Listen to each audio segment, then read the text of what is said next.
Let's talk about BI. Business intelligence. What good is data if nobody can understand it? The majority of the time when we start talking about creating databases, it's because somebody has been told, we got to start storing this kind of information. This is what we need. Somebody, somewhere, typically higher in the org chart in our organization, is going to need to make decisions at a high level, at a macro-based decisions, and they would need to be able to see information, not this record, count of this records, totals of this, that, and the other. They need to see a much higher level overview of the overall health of the organization and of the data so that they can drive the business in the way that they need to. That's mostly where business intelligence comes from, okay? We can store data all day and we can back it up and we can make it nice and easy to see, but every time we turn around, somebody says, well, we need to see this information. So in the past, what we've done is we basically exported that data to we'd create a SQL Server job that exports that data to a giant Excel spreadsheet, and then we've said, here's your data. And some of us with Transact SQL have even gone down the road of pivoting and doing all kinds of interesting grouping and sorting and all kinds of neat stuff to give them a slightly better idea of that data. However, the folks at the top that need to see different types of metrics are looking for very macro, top-level pieces of information.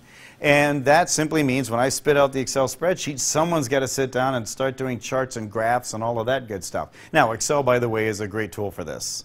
And it still is today, but Microsoft has overcome quite a few of our challenges when we're dealing with a lot of SQL Server data. Mostly that little hourglass that, well, now it's a lifesaver that seems to be going around, but remember the hourglass. You would take an Excel spreadsheet that would have, back in the day, 65,535 rows as a maximum, and now you're well into the million and such. But then you'd say, oh, okay, well, I'm going to sort, or I'm going to group, and I'm going to total, and or I'm going to pivot, and you have time to get up and go grab some lunch and come back before this process finishes because the Excel spreadsheet is a flat file and it's trying to work with incredibly large amounts of data to create that business intelligence view that the upper management needs to see. And so, given the fact that we don't want to have to do all of that work on the front-end SQL Server side, my job is to make sure the data is still there. The data is always there, and the data has high integrity. That's my job. Everybody else's job is to take that data and analyze it and say, here's what we should decide to do about these products or about these services, or maybe this is how we should manage our inventory or manage our workforce or whatever the case may be. Very high-level information. So business intelligence is that window, and I'm going to show you a lot of tools that are supported in SQL Server 2014 that we get a chance to play with. And when I say we, you're probably going to want to play with it. But really, these are tools for the end user. These are tools for people that I don't want to give you access to my SQL Server, okay? I don't want to have to give you an account and have you logging in and querying all day. I was working for an organization not too long ago where we found out that every 15 minutes out of every hour, everything slowed down to a crawl, and they asked me why. And I went, did some metrics, we ran all kinds of tools, and I came to the realization that our data storage was being hit. It was a 4,000 I/O data storage, and it was being hit with 10,000 I/Os every hour for about 15 minutes. And we did some searching, pointed to the server it was located on. It was a SQL server. Somebody thought it would be a good idea. I'm not really sure who, they were long before I got there, thought it would be a good idea to truncate a million record table and use a cursor to modify the data and repopulate that million record table, which means a lot of read writes and the entire network slowed down, okay? Probably not a brilliant move from that standpoint. But they did that to, on the SQL Server side, provide up-to-date information for end users.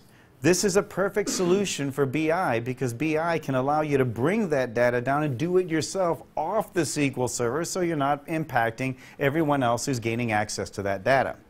So in the second half of this class, which is going to be a little bit shorter than the first half, we're going to be talking a little bit about self-service BI in Excel 2013, which is great. 1, self, not me. Okay? 2, Excel, the one tool that everybody on the planet can open up and type in a square and press tab or press enter. And the wizards, even Excel has gotten easier to use. I used to have to do VBA programming and all kinds of conditional this, that, and the other. And they've made it to the point where everything I taught 10 years ago is a button now in Excel. So they've got a tool. End users have a tool, one of many tools actually, that they can use to view and manipulate and create business intelligence solutions inside of Microsoft already happy with, okay?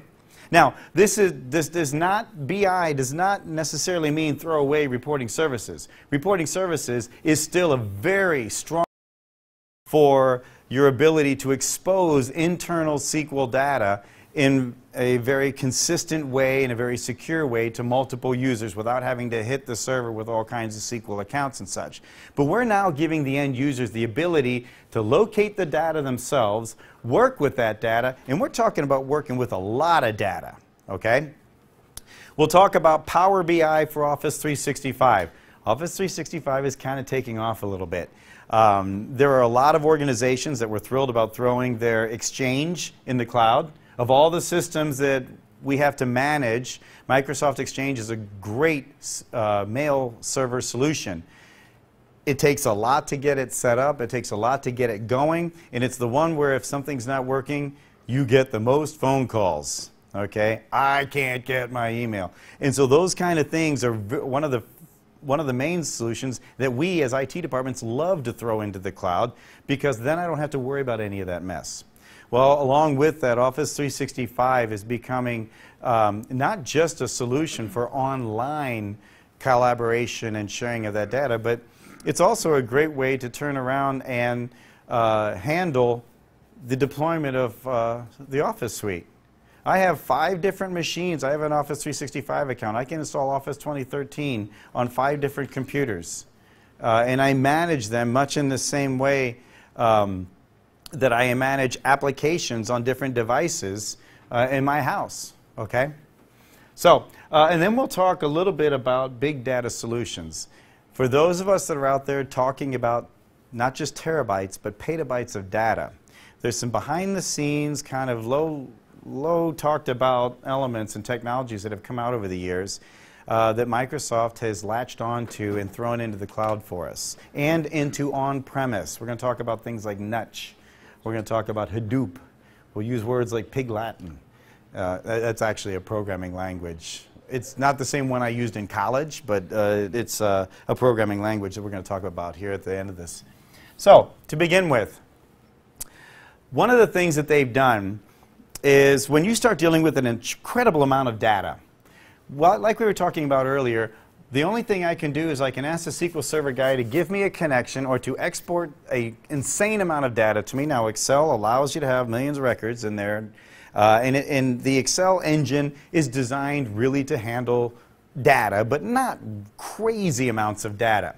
So the SQL Server analysis team at Microsoft created an engine, an X-velocity engine that's kind of based on the same type of technology that they use for analysis services, cubes, OLAP cubes, those gigantic 32-dimensional cubes, if you will, not just, you know, X, Y, and Z. We're going 32 with 32 different dimensions and all the fact tables in there so that I can get much more of a snowflake view. The data just expands out and I can say, oh, well, people who bought this class within the last 5 years, who listed themselves as this type of IT professional, who live in this city, are most frequently the ones that purchase this class over here. These crazy analytical questions that we all have, You need a gigantic animal to make that happen. That's analysis services cubes. However, you really gotta want that one. I mean, you gotta understand DAX. There's a whole different language, MDX I think it is, for you to query OLAP cubes, and that's the one where you walk around because you got a degree at MIT or something along those lines. That's that guy, right? That's not the end user. So what Microsoft did is that team built this X-Velocity engine, and in 2010 you were able to download and install that in Excel 2010 to give you the opportunity to utilize Power Pivot tables. And that engine allowed you to download 1 million records and create Power Pivot tables and Power Pivot graphs incredibly fast. You don't see there's a whole different engine running here. So you're now using analysis services to run that, which is far faster than what Excel brings to the table. One of the things that they've added recently to Excel 2013 to support the large amounts of data and your ability to access that data in 2014 SQL Server is the data model. You now have the ability, and I've only got two of the connections up here. You can actually import data into your Excel spreadsheet. You could say I want it to look like a table, a Power Pivot, or a pivot table report, a pivot chart, Power View, which we'll talk about. And then spit it out over there. Once you have, this is importing data, you could use different types of connections. We'll talk about shared connections that you can create for them so that they don't have to hunt around and try and figure out how to find the data that they're looking for. With an OLAP cube, you've got to know what you want. You got to know where it is, and you got to know what it's called.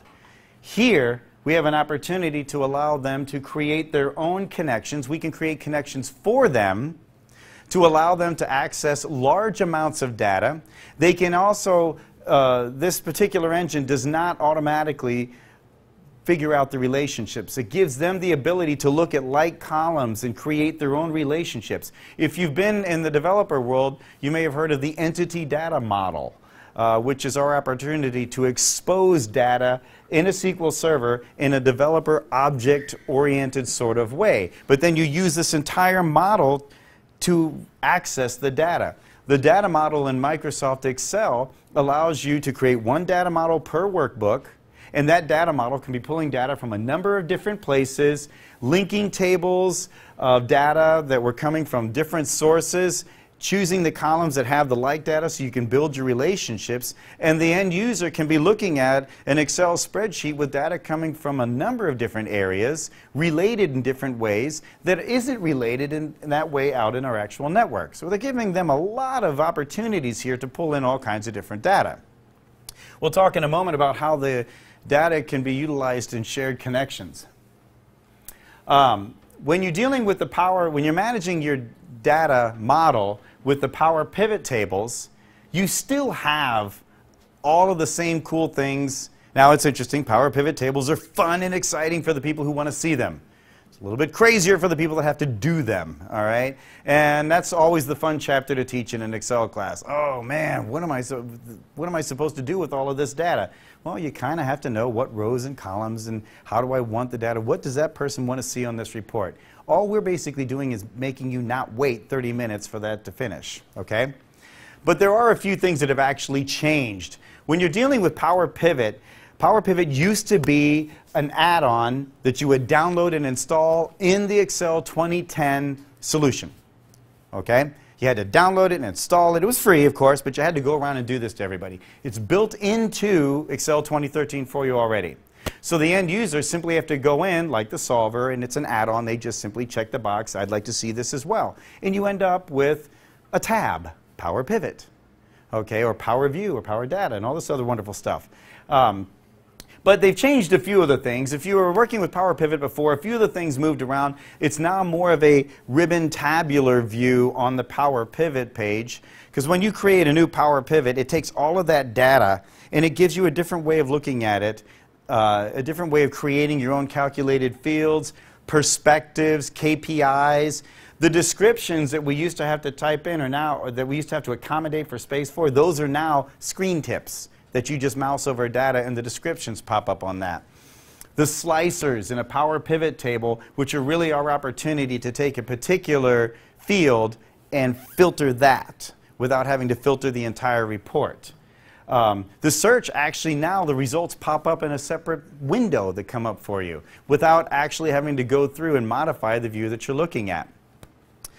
We have the ability, the relationships have to be built on their own, but there's a whole separate tab for that, as well as the data categorization. The people that, the good news here is that the people that are already creating Power Pivot tables and charts in Excel 2010 are not going to have a tremendous learning curve going to 2013. They've made everything, the most common things, easier to find and easier to work with. Okay? It's kind of what it looks like. This doesn't look like Excel at all, except for the green squares. Okay? But when you go into Excel, and you enable that add-on, there's a Power Pivot tab and a new button, and then it pops into this window where you can go through and get external data. You have the home, you have the design tab. Now this, of course, is 6 rows. This is just a picture I downloaded from Microsoft of how this data can be sorted and filtered. But typically this number goes all the way from here, behind the scenes, down here, because you're dealing with millions of records or whatever the case may be. Okay? And this is what the X-Velocity engine is actually working with, so that you're not sitting there all day waiting for an Excel spreadsheet to lock up because you've completely overused the memory and such. Okay? So there's just a few enhancements to the Power Pivot add-on that is now built into 2013 for you. The interesting part about that is we now use Power Query. Okay? Power Query, sadly, is not, well, not sadly, but awesomely, if I can use that word, I don't have to go hunting for all of my options on this one. Power Query allows me to get internal data. Power Query allows me to get external data. I mean, you will see in the side window on a slide I'm about to show you different online groups that have chosen to go out of their way to expose data that they can actually add to their list. One of the most common ones that we get a chance to see is like city, state, and zip code type of stuff that you can get online. There's a whole bunch of these that you can actually choose that load up when you're opening up Excel and you're working into the Power View and Power Query. Power Query does not require the end user to have a complete understanding of the underlying data.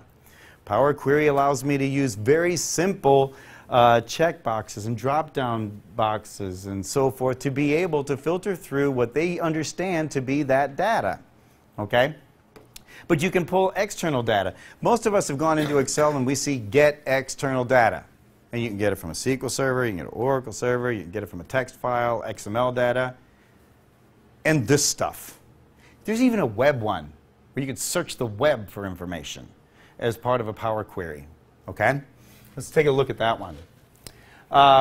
This is not an outstanding, it may look a little bit better online, but what I want to point out here is I actually have a Power Query tab. Now Power Query is one that you have to actually download and install. It's not built right in, but then you add it as an add-on in 2013. It will likely be in the future, but at this point in time, you now have a Power Query tab, and this get external data that we normally see here, there's a few extra buttons that we didn't have. The menu's a lot longer, but you also have online search, where you can put in a URL, or you can, which has data associated with it there, where you can search the web for different types of information that might be useful inside of your data set. Okay? The end result, when you start searching for data, we don't typically go through and change the entire view anymore. When we're dealing with Power Query and we run these searches, you end up with a pop-up box, and you can't really see it very well, but the query that you've done against this data over here shows up in a pop-up window where I can then view in a new worksheet. I can edit my query. I can delete. Delete's always a very scary word, and we should continue to use it as such. This is a SQL Server scenario, so delete, bad. All right, we'll just leave it at that for the moment. But they've made it incredibly easy for end users to be able to view data in an application they're already familiar with. The online searches, because I've decided to go into Power Query and I've gone online. This one here is United States, list of United States cities by population, which they found, and there it is. Add to worksheet.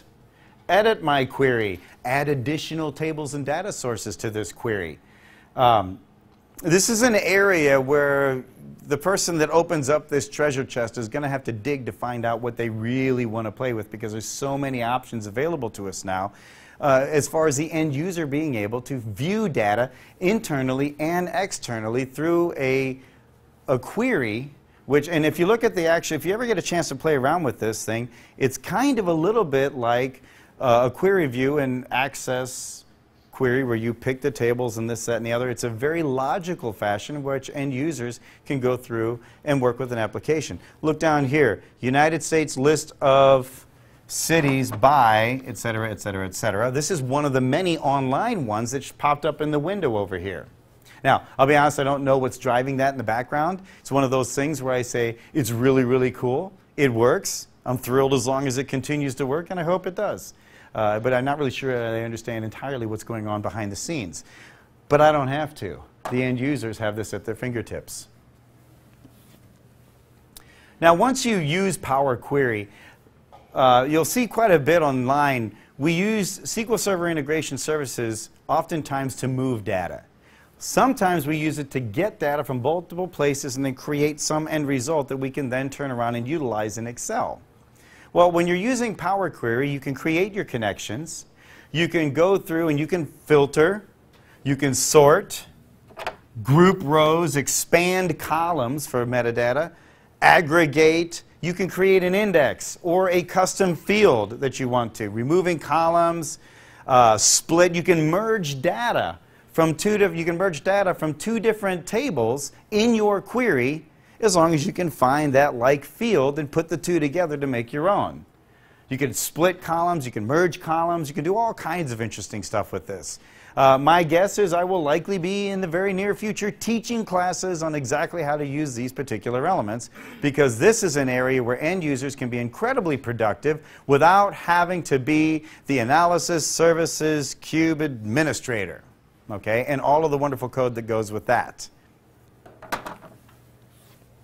Once you shape that data, you have the opportunity, if you so desire, to merge data together with other tables once you've isolated the like fields. In this case here, we have one connection that's bringing us data from the sales orders table, and then another connection bringing us sales order details. I'd kind of like that to be one nice big spreadsheet for me.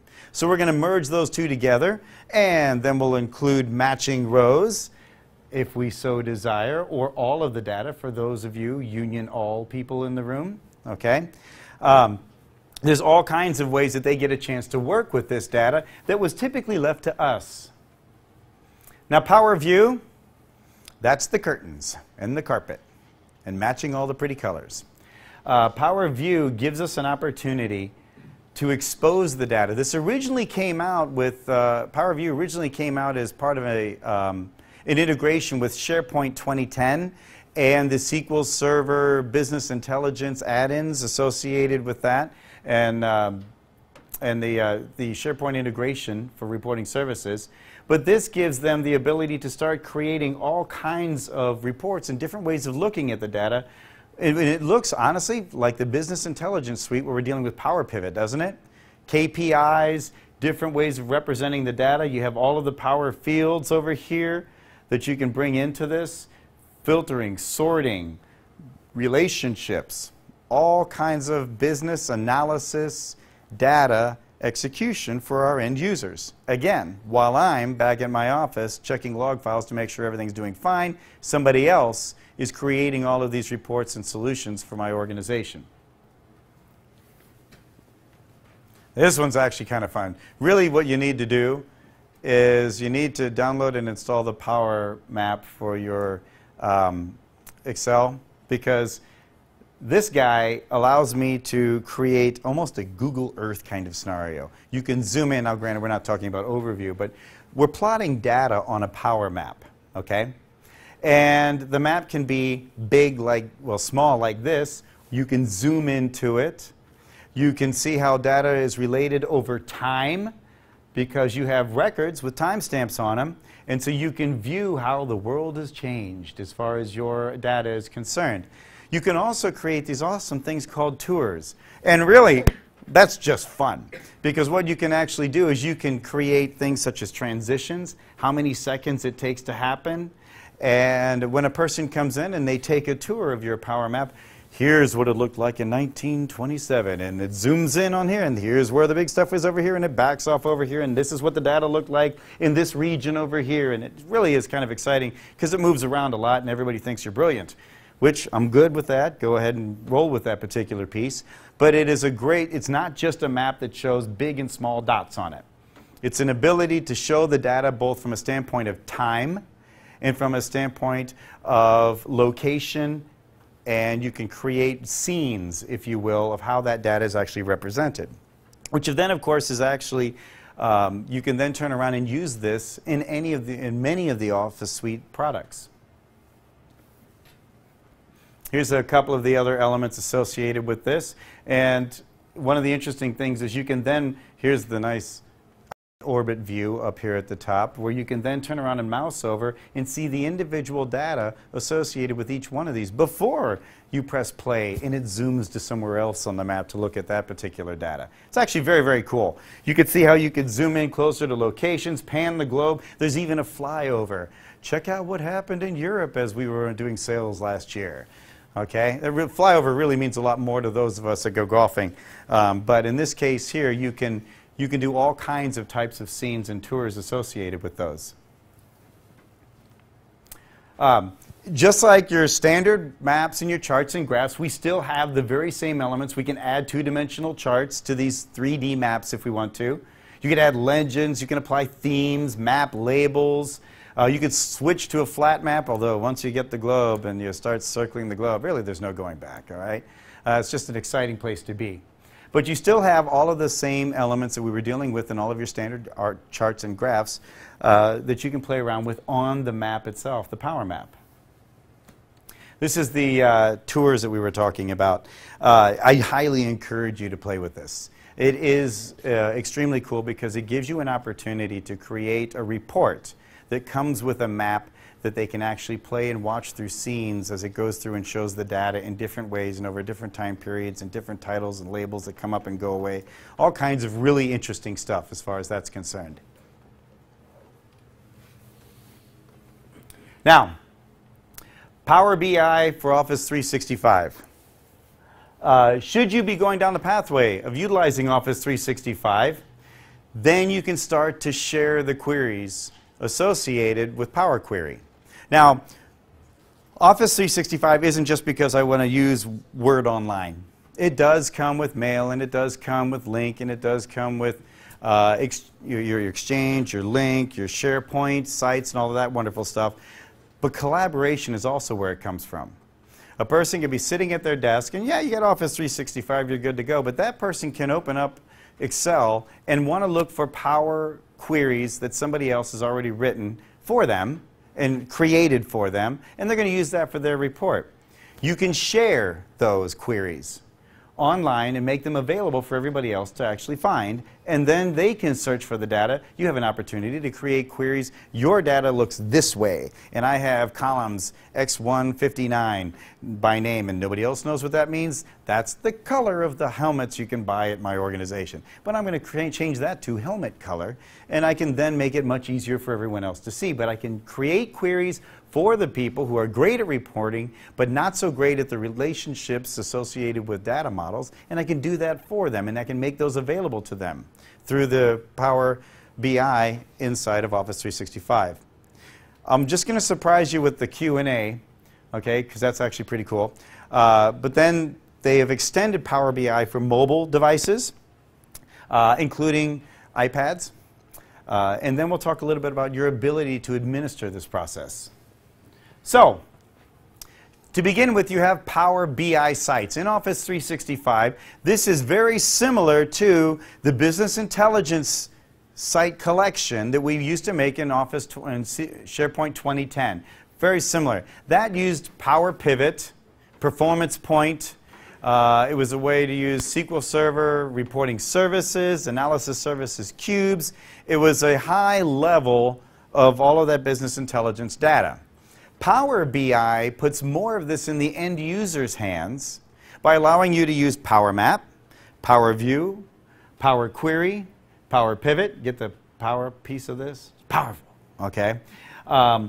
each one of those, every document that's loaded into the Power BI site is actually represented as whatever type of element you were using to create that.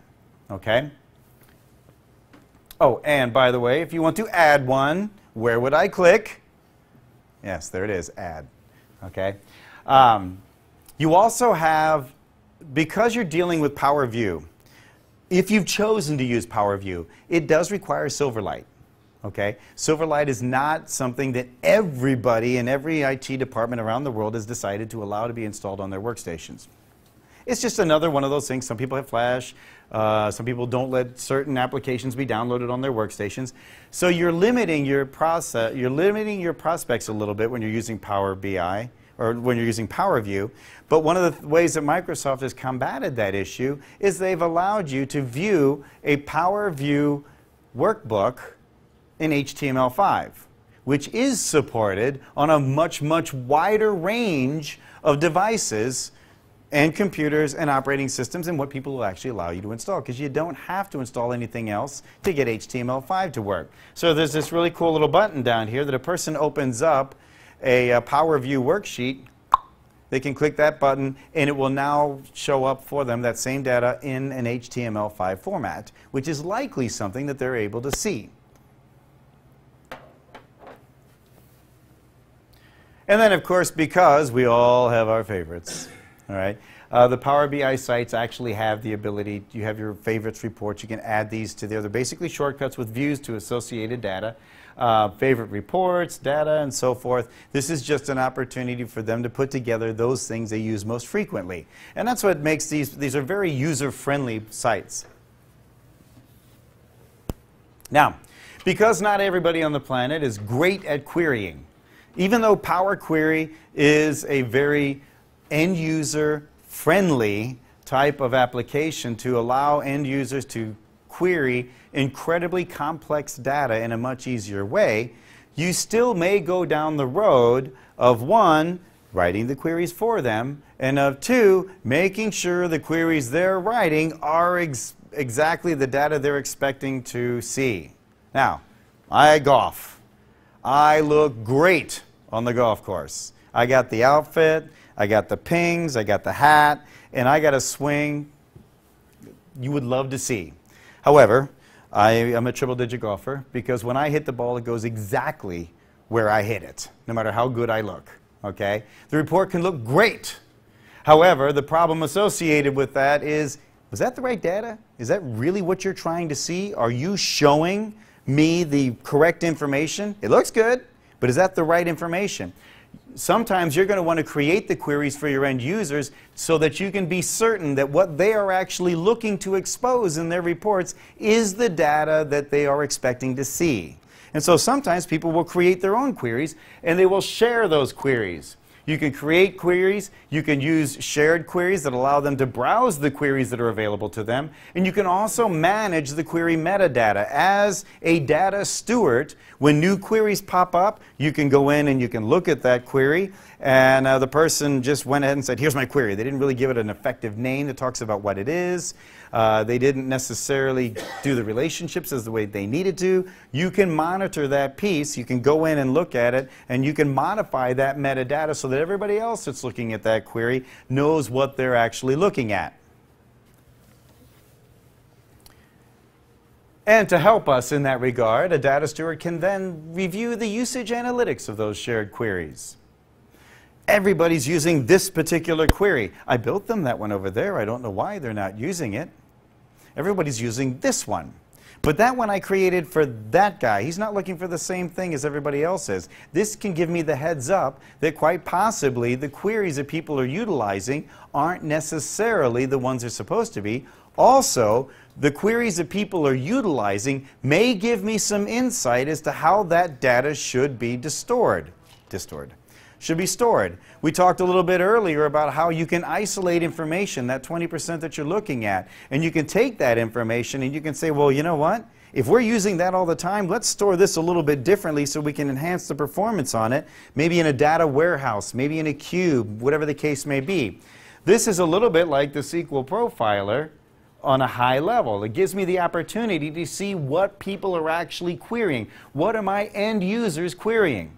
When we go into the SQL Server database administration world, our job is to make sure that the data is always there, the data is always right, and the performance is high. Some people will just simply upgrade their SQL Server because the performance is low. There's a very good chance that the report somebody asked for, when you very first created the database, you designed that database to work with that report. What are the chances that 2-3 years down the road, they're using the same report? People come, people go, people get hired. Different people start looking at the data differently, and they start telling someone, well, look at it this way now. And when they start looking at it that way, that's not the way I've got it stored to be optimally reported on. This is a way I can look at the shared queries that are created, and if I start to see trends in how the data is actually being queried, I could take advantage of that information by going back into the database and possibly manipulating the way that data is being stored so that those queries run even faster, and I can provide for my end users, because there are customers, aren't they? I can provide for my end users a much faster and much more rewarding experience when they start doing reporting. Power BI Q&A. You thought this was an area where I was going to say, hey, who's got questions about Power BI? Well, I'm going to defer to the Power BI Q&A. This is a window, and it's really quite fascinating. This is a window that you can go into, and you can just simply type what you want. You have now entered the web browsing search engine in your data. Okay? So as a simple example here, I've typed in, I didn't really type, somebody typed, show total sales by category for AdventureWorks. And Power BI Q&A said, okay, well, they want to show it by that, they want to group it by this. My guess is they want a bar chart. And it chooses the graphic illustration of that data that would best suit the question that you actually asked. I might as well not do Transact SQL at all at this point. But then again, they shouldn't have to. They are the end users that I am offloading the reporting to. It will actually go through, now granted, it is somewhat intuitive and it's got its own brain, so it may not always represent the data the way you want it to, which you can change that, but it does allow them to ask very grammatical questions, and it will then turn around and represent that data in the best possible graphic visualization that it believes you're looking for. That's interesting, isn't it? A lot of good ideas coming out of that process. Power BI for mobile. Okay, if you have Windows 8.1, you can actually download and install from the store the Power BI for mobile, okay, which is really designed in Windows to be for the Surface Pro mobile devices. I looked for it on my, I have a Windows phone with Windows 8.1 on it, and I didn't see that particular one in the store, and I'm not certain if it's something that it's going to be, that is just simply not there today, or if it's something that they have chosen not to apply to that particular window. But it was really designed for your mobile tablets, such as your Surface Pro and so forth. But it gives you the opportunity to expose that data from Office 365 in a mobile device as well. Now, it's not just the Surface Pro. You have it for your iPads. You have it for what appears to be an iPhone here. Could possibly be an iTablet or a tablet of some sort, a smaller version of their own. But you have the ability to highlight, filter, zoom, sort table column data. You could drill down into the hierarchy of some of the data and details and so forth. But it was a way Microsoft is trying to keep up with the mobile age in addition to the virtualization and the online age that we are actually in. So there's a lot of ways, and I used to be a manager at a very large organization, and it was absolutely one of the first things I did is I got all the managers Surface Pros, because we walked around so much and we dealt with everybody. I wanted everything I wanted to be able to see in my hand, not just in my workstation. Okay? And the mobile app is what does that for us. And those people that love the Apple products and so forth and all the iPads, that works for that as well. Microsoft has done quite a bit in the way of integrating with all of the iPods and iPads and all of those types of devices as well. Now, there is administration involved with Power BI. We don't just simply want to let everybody run amok, although you can. That's kind of fun to watch too. But more importantly, we have the opportunity to monitor the system health of our BI solutions. We have the opportunity to manage the data gateways. We can configure the data sources for them, define security for different administrative roles, because I don't want to just simply have my domain admin account everywhere. Okay? Some pieces of information, especially in the business intelligence world, I want to be a little bit more reeled in on the administrative rights and privileges that we have. You can literally define the security for those administrative roles. You can also specify a number of different Power BI settings associated with how the data is going to be viewed, who can view it on what devices, all that kind of good stuff. Now, that brings us to big data solutions. Now, most of us, when we are thinking of databases, we figure, okay, SQL Server, clusters, you'll hear about other database solutions out there, Oracle and so forth, and Microsoft has the parallel data warehouse version, which is the gigantic version of, all right, we're throwing petabytes at this business, okay? But still, at the end of the day, the way you look at data that's normal enterprise level size stuff is one way. The way you look at massive amounts, petabytes, not terabytes, petabytes of data, it doesn't work as well that way.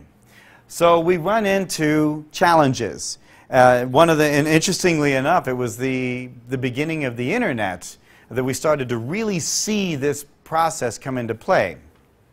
So we'll talk about big data, we'll talk about HDInsight, which is Microsoft's solution for that, and then Polybase. To begin with, I don't think I have to tell you what big data is, but let me describe it for you. What if you were charged with scouring the internet to index every single page and piece of data on every single web server everywhere on the planet? Maybe like Bing, maybe like Yahoo, Google, some of the old ones that have gone out of the way over the years. They have a lot of data, and they need to be able to analyze that data so that when I type in there something that I want to, if I type in there, what is that thing called that kid likes so much? Minecraft Ender thing. I don't know what it is. My son loves it. I need to be able to type that in a search engine and watch immediately, and it's frightening how fast that information comes up, isn't it? Okay? It's not because they got a bunch of SQL servers.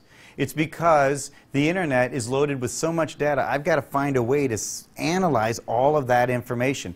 So really, in the very beginning of the internet, a couple of gentlemen, actually I might even know who those gentlemen are. There is a Michael Caffarel and David Cutting, I think his name actually is. They're in the book here. These gentlemen were charged initially with creating a way of storing and searching for data on the internet. And now that I've said it, I got to bring it up. That's an incredibly large amount of data, and you just simply can't look at it from the same way we looked at data solutions in the past with standard SQL servers. So, when we start looking at data, you start having to find out, how am I going to store it in a way that it can actually be brought back? Okay? So, to begin with, there it is. It is Mike Caffarella and Doug Cutting, the two gentlemen that originally created a solution for the ability to gather all of this data indexed from the web, store it, and analyze it. Well, as time went on, Yahoo got involved, Google got involved, and started writing papers and so forth. And the storage and processing of that data, not the searching piece, but the storage and processing of that data got offloaded to Apache Foundation as an open project called Hadoop. It It was originally called Nutch, the whole thing put together. But Hadoop is what came out of it as an open project. Okay? You have with Hadoop literally a cluster of servers called nodes. And there is a cluster service, and there's a lot of tools that I'll go through real quickly that allows that cluster to store the data on multiple servers, know where all of that data is on those multiple servers, have redundancy such that one server goes down, that data is over here somewhere as well and cataloged. It's almost as though they're using RAIDs of servers in the way we think of RAIDs as hard drives in those types of solutions. But anyway, it was the only way that we could get incredibly large amounts of data and be able to analyze that in a very efficient way. And so some of the things that Hadoop has come across, there's a few things. There's the Hadoop Common Package, which is just the Java libraries. Okay? Those are the utilities necessary to run the Hadoop modules, source code, and documentation. You then have the HDFS, or the Hadoop file system, and that's the distributed file system that replicates those large files across multiple nodes and manages that solution. There's the Map Reduce engine, and that's a programming framework that supports distributed processing of jobs across those servers. Yarn, Hadoop Yarn is a resource management platform to control the resources and schedules user applications. Pig, which is the Pig Latin one. Pig is an infrastructure that uses a scripting language called Pig Latin to generate the MapReduce jobs that you'll be working with. Hive, which also has Hive QL.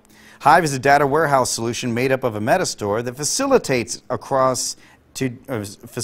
access to data stored in the HDFS through scripting language called Hive QL. Guess what that's based on? SQL, right? Or not, structured query language, not necessarily Transact SQL. Scoop, a set of utilities that uses MapReduce and parallelized operations to move data in either direction between the Hadoop and the relational database. And then Uzi, which I'm a little concerned about, is the workflow manager that allows you to schedule each one of those elements. Now that is the technology that Hadoop is out there in the Apache project. Okay? Microsoft has created their version of that solution called Insight, HDInsight. Now, HDInsight can be in-premise, it can also be in the cloud. Okay? It is a Hadoop-based platform. It does say in cloud, but you can choose to put it inside of your on-premise environment. And really the difference between whether you would want to or not is, one, what kind of infrastructure do I already have? Do I already have a Hadoop type of a version of Hadoop running in my environment already? Have I already spent the money on something that already exists? And we're already assuming that you have the data that requires this type of processing to take place. If not, it's a very good chance that this is designed to be a solution that you want to offload into blob storage up at Microsoft. And it's the same window. You create a storage account, as we're going to see, and then you create an HDInsight cluster, and you add nodes to the cluster, and you load data into that cluster, and then you can use things like Power Query to actually query that solution. It does use quite a bit of PowerShell if you're going to do it locally. Okay? If you plan on doing it locally, that uses quite a bit of PowerShell. It's a little bit more of a user-friendly solution online because they've gone out of their way to create the interface for that. And there it is. You begin by creating a storage account for HDInsight. By the way, HDInsight is just Microsoft's version of that Hadoop technology. If you are already a person that's working with a version of this, it's all very, very similar. It's not like they've gone out of the way to make this any different. It's a very, very similar solution. There's no learning curve, really, as far as that's concerned. Okay? You even get an opportunity to say which affinity group, what group of data centers are you wanting to store this HDInsight cluster on. Once you've created your account, you go through, all right, now I'm going to quick create a cluster name. Here's my first data node, passwords and all that kind of stuff. And then you load data into it. The main thing to keep in mind is that you actually have two choices on how you want to store the data in an HDInsight solution, in that cluster. You have two types. You have block blob and you have page blob.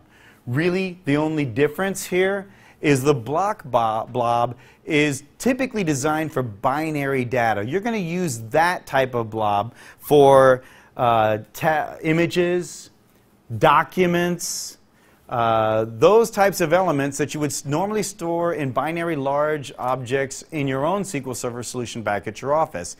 If it is record information that we would normally see in pages, you know that the Microsoft data files on a disk-based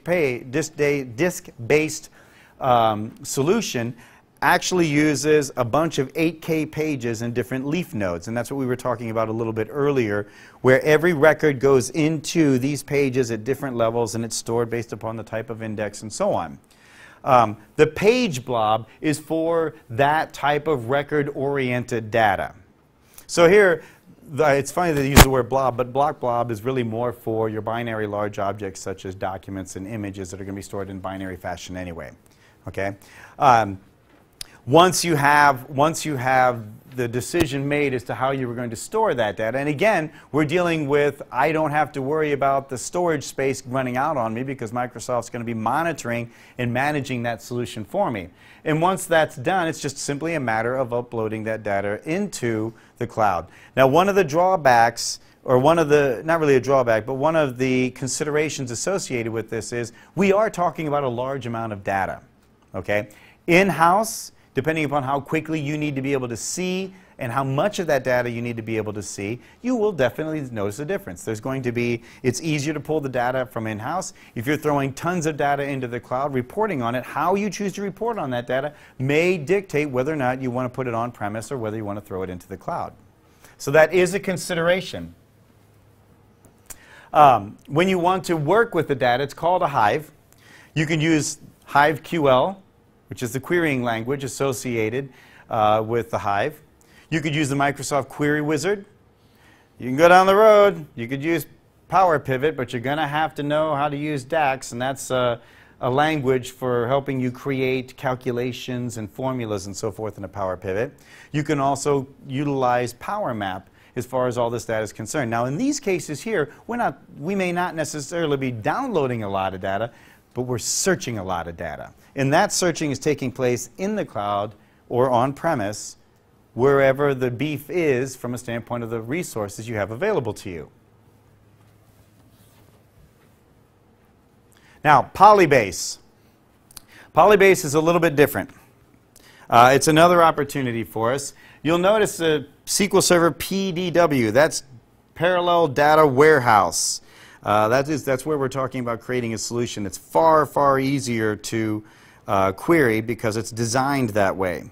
When we start going down the road of using Polybase, we're going to start utilizing a slightly different solution. You have the control nodes, the compute nodes. This everywhere is all the processing is taking place. This is the layer where the analyzing happens. Down here in the Hadoop cluster is where the actual data is being stored. Now,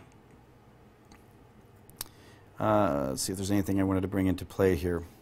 One of the benefits of utilizing Polybase, which was actually developed by Jim Gray's Systems Lab at University of Wisconsin, and it's the Microsoft Jim Gray Systems Lab, with David DeWitt. Now, it gives you an interface to work directly with the data stored in an HDFS using standard SQL syntax and parallel data warehouse queries. So it's really a slightly easier interface to be able to query all of this data. Now, I know how could it possibly be easier than the Power View and all those other types of elements. What questions are you asking about that data source? Okay, you may be, when you start going through mergers and acquisitions and you start looking at tons and tons of data about an organization, you're not going to grab your power user over here and say, open up Power View, we got a meeting to go to. Okay, in that case there, we're going to want something a little bit more powerful. And this Polybase gives us an opportunity to use SQL querying to be able to access and analyze that data. Okay. So that's what polybase means, use SQL stuff into this. Yes. It does also give you the ability to combine both relational data and non-relational data in the same result set because we're using standard SQL coding. See? Okay. It is extremely close to what we are already normally looking at, and so it makes it a little bit easier for us to play around with here. Create external table, fact inventory export with location. There's my HDFS. Format options as select from fact inventory. Create external tables, server logs, machine name, event, different column names with the location of my HDFS. Okay, so it's a very easy, I wouldn't say entirely easy, but it is a relatively close call. It's a very close solution when you're starting to look at variant. Thank you. Very good. That's outstanding. This stuff. I'm drooling on your lecture. This is fabulous. Awesome. I made somebody drool. Okay, and here you are. If you want to go find the data, well, let's see. Select column name, column name, column name, column name, column name from join on.